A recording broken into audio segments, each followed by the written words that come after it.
let's talk a little bit about the pirate inspirations with you, Dave, when you wrote the Dead Among the Dead Men.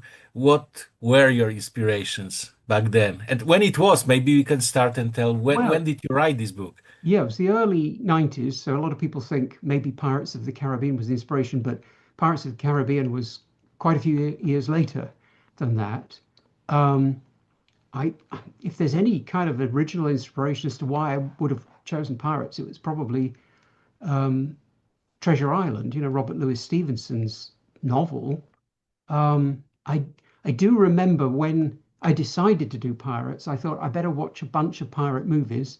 So I got Burt Lancaster in The Crimson Pirate, which is a pretty dreadful movie, but The Sea Hawk with Errol Flynn.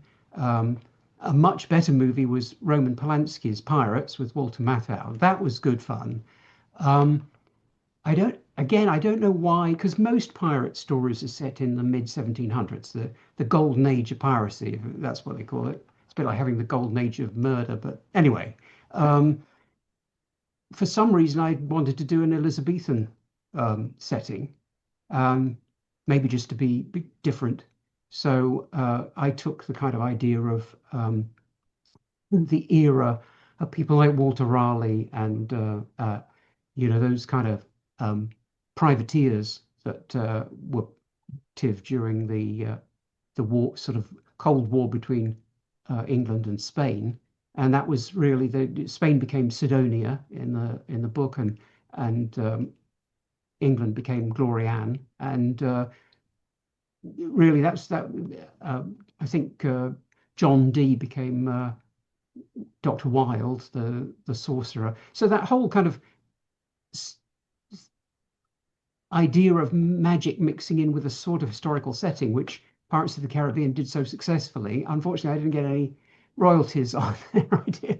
But you did But it first, right? I I mean, did and it it's first. one of the first books that mixed pirates with magic, because I remember Yeah, Tim Powers on Stranger Tides, and he yeah. did it. But I'm not sure, was it later than you, Uh, or I I'm not sure. I'm not. No, I don't know. I know that when Pirates of the Caribbean later said they were going to do On Stranger Tides, and I thought, well, about time too, because they must have read Tim Power's book.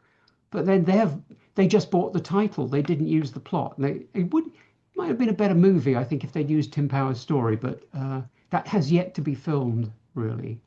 Could make a good Netflix show, I think, maybe. Hmm. Okay, because there are some tropes that when they get for the first time to the let's say mainstream culture, it leaves. Like for example, the Saracen in Robin Hood, right? Hmm. First time it was presented, I believe, in the UK series Robin of the Wood, right? Robin of Sherwood, yeah, yeah. Robin of Sherwood, right, in 80s, right? And then from this time, it was mandatory trope. In every Robin Hood, you needed to have Saracen in English, Yes, right? that's true. Yes, So yes. it's like similar. Like I mean, when Team Powers and you created them, you introduced the magic to the pirate world. Then immediately, the pirates were connected with magic. Yeah, yeah, and Robin of Sherwood a big influence on me. I actually, well, it's an interesting question because I was writing Dragon Warriors kind of before and during the time that Robin of Sherwood was on, so it's almost like it was in the air as a Richard Carpenter and I were tuning into the same place. So I'd create things like the Knights Capella or um, the Marija assassins. I mean, they're based on the Hashashin, but and he was Nazir in Robin of Sherwood was also from that same kind of origin space. So it's interesting when those things kind of come together like that.